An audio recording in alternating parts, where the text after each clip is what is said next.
guys, welcome back to Eduport, and today we are going to deal important questions from the chapter The Sower. Okay, so നമ്മുടെ ചോദ്യം നോക്കടാ, ശ്രദ്ധിച്ചു നോക്കിക്കോ. Read the lines from the poem The Sower and answer the questions that follow. So 5 മാർക്കിന് ചോദിച്ചിട്ടുള്ള ചോദ്യമാണ് കേട്ടോ. Okay, so നോക്ക്. Sitting in a porch we cool, fades the running sunlight fast.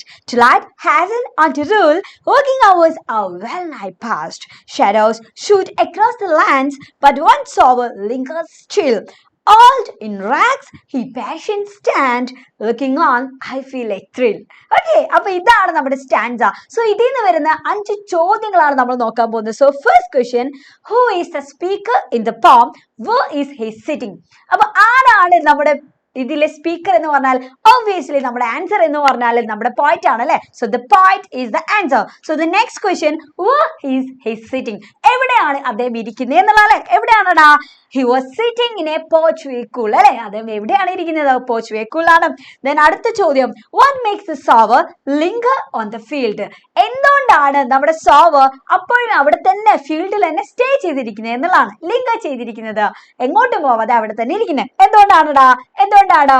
Yes, നമുക്ക് പറയാം due to its patience and dedication അല്ലെ.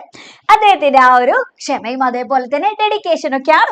Okay, so next question, looking on I feel a thrill. Why was the poet thriller? എന്തുകൊണ്ടാണല്ലേ പോയിറ്റിന് അദ്ദേഹത്തെ ഇങ്ങനെ നോക്കിയിട്ട് ആ ഒരു ത്രില്ല് തോന്നിയിട്ടുള്ളത് എന്നല്ല. എന്ത് കണ്ടിട്ടാണ് അദ്ദേഹത്തിന് ത്രില്ല് തോന്നിയിട്ടുള്ളത്? Yes, because of his perseverance. അദ്ദേഹത്തിന് ആ ഒരു സ്ഥിരോത്സാഹം കണ്ടിട്ടാണ് എന്നല്ല. കാരണം ഒട്ടും മടുപ്പില്ലാതെയാണ് അദ്ദേഹം ആ വർക്ക് ഇങ്ങനെ അവിടെ തന്നെ ഇരുന്നിട്ട് അല്ലെ, ആ ഫീൽഡിൽ തന്നെ നിന്നിട്ട് കണ്ടിന്യൂ ചെയ്തുകൊണ്ടിരിക്കുന്നത്. ഓക്കെ, സോ അദ്ദേഹത്തിന്റെ പെർസീവറൻസ് കണ്ടിട്ടാണ് നമ്മുടെ പോയിന്റ് ത്രിൽ ആയിട്ടുള്ളത്. So next question, find out A poetic device used in the phrase shadows shoot across the lands അല്ലെ. അപ്പം ഇവിടെ നോക്ക്, യെസ്, ഇവിടെ shadows shoot across the lands എന്ന് കണ്ടല്ലോ. ഇവിടെ യൂസ് ചെയ്തിട്ടുള്ള പോയറ്റിക് ഡിവൈസ് ഏതാണ് എന്നുള്ളതാണ് നമ്മുടെ ചോദ്യം. സോ ഷാഡോസ് ഷൂട്ട് എന്നൊക്കെ പറയുന്നിടത്ത് നമുക്ക് എന്ത് കാണാൻ പറ്റുന്നുണ്ട്? Repetition of initial consonant sound നമുക്ക് കാണാൻ പറ്റുന്നുണ്ട് അല്ലേ. സോ നമ്മുടെ പോയറ്റിക് ഡിവൈസ് എന്ന് പറഞ്ഞാൽ അപ്പൊ ഏതാണടാ? അലിട്രേഷൻ ആണ്. സിമ്പിൾ അല്ലേ. സോ അങ്ങനെയാണെങ്കിൽ അടുത്ത ചോദ്യം നോക്ക്. Pick out a pair of rhyming words from the given stanza. നമുക്ക് തന്നിരിക്കുന്ന ഈ സ്റ്റാൻസയിലുള്ള ഏതെങ്കിലും അല്ലെ റൈമിംഗ് വേർഡ്സ് നമ്മളോട് പിക്ക് ചെയ്യാനാണ് പറഞ്ഞത്. ഓക്കെ, സോ റൈമിംഗ് വേർഡ്സ് എന്ന് പറഞ്ഞാൽ എന്തായിരുന്നടാ?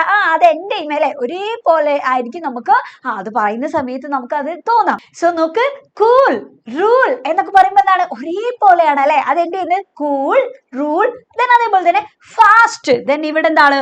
Fast, past, fast, past. രണ്ടും എങ്ങനെയാണ് എൻ്റെ ഇത് നോക്ക്. യെസ്, ഒരേപോലെ ഉണ്ട് അതിന്റെ ഉച്ചാരണം എന്നുള്ള അല്ലെ. ദെൻ ഇവിടെ നോക്ക്, lands, stands, lands, stands. Then ഇവിടെ സ്റ്റിൽ, ത്രിൽ, സ്റ്റിൽ, ത്രിൽ. അപ്പൊ ഇതിലെ റൈമിംഗ് വേർഡ്സ് എന്ന് പറയുമ്പോൾ അല്ലെ നമുക്ക് ഏതൊക്കെ പറയാം? Cool, rule, then fast, past, lands, stands, still, thrill. ഇതൊക്കെയാണ് ഇതിന്റെ റൈമിംഗ് വേർഡ്സ് എന്ന് പറയുന്നത് അല്ലെ. അതിന്റെ പേയേഴ്സ് ആണ്, റൈമിംഗ് വേർഡ്സിന്റെ പേയേഴ്സ് ആണ് ഇതെല്ലാം. ഓക്കെ, അപ്പൊ ഇവിടെ നമ്മൾ ആൻസർ കൊടുത്തിട്ടുണ്ട്. അപ്പൊ ഇങ്ങനെയൊക്കെയാണ് നമ്മുടെ നമ്മൾ ടെക്സ്റ്റിലുള്ള പോം തന്നിട്ട് പോയത്തിലെ സ്റ്റാൻഡ്സ് തന്നിട്ട് ക്വസ്റ്റ്യൻസ് വരിക. സോ ഈസി അല്ലേ മക്കളെ? So thank you for watching. Bye bye.